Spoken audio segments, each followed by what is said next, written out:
I felt disrespected, so I got up and I slept. The top 3 worst forms of transportation are school buses, and Bus 32 from Gaston County Schools. Every form of transportation has a use, right? You use a car to drive to work, a plane to fly across states, a school bus if you want to be sleep deprived when furthering your education. Every time I fell asleep in class, a teacher would ask, "Tyler, why are you falling asleep?" Because I have to wake up at 6 a.m. to catch the bus at 7. At least when you have an early flight, you can sleep peacefully on a plane. You might get woken up by the occasional turbulence every now and then, but try to sleep on a school bus. You can't. There's constant road turbulence, if that's the thing. There are no smooth roads on buses. Let you be on a bus when you hit a road bump. It's over. Your head is going to the ceiling. Now you paralyzed. Now you can't do amazing things like stand and wait for the bus in the morning. Bro, I've had my time wasted a lot, but nothing more than waiting on buses. At the beginning of the school year, your bus driver tells you what time they're gonna show up. All of my bus drivers would tell me, 7:15. Make sure you're out at 7:15. If you're not there at 7:15, I'm driving off. Guess who would not be at my stop at 7:15? Guess who waited until 8 o'clock? Me! I always used to think, maybe they're waiting on other students whenever they go pick them up, so like everything else is delayed because of the other slow students.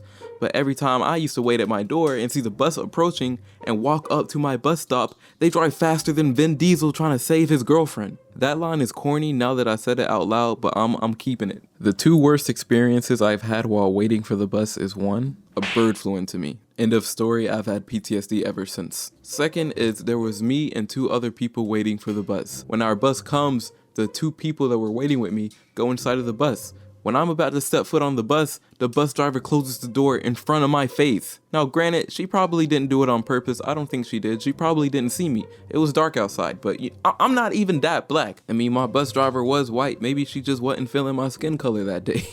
But now I gotta come up with a lie to my mom on why I missed the bus, because who's gonna believe a bus driver just shut the door in front of your face when you were about to get on? Regardless though, mad respect to bus drivers, because kids are so disrespectful. They be talking crazy from the back using mad verbiage. Like, bruh, if I'm your bus driver and I'm taking you to school, you go be walking if you talk to me crazy. Like, if you look at me a certain way, I'm zooming past your stop.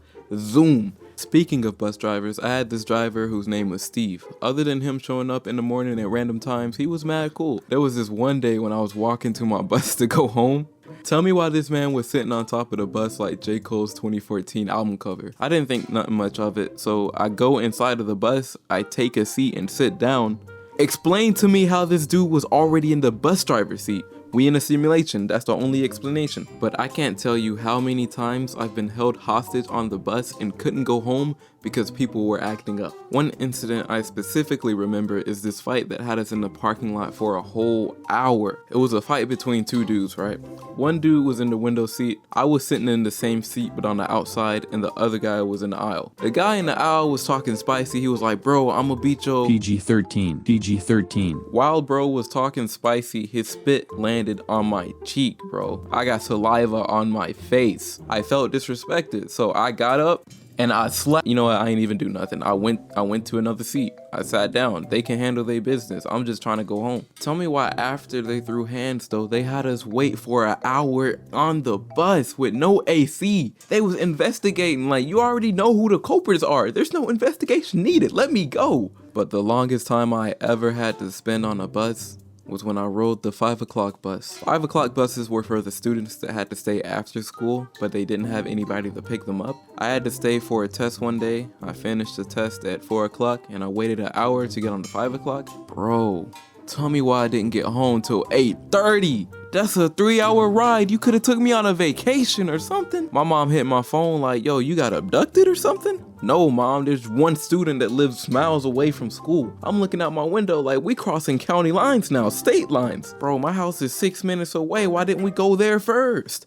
I could have walked. Bro, I could go on and on and on about why I hated the bus, but that would take me an eternity. But hey, there was also good things about the bus. Like, it was free, you know, and yeah, that's about it.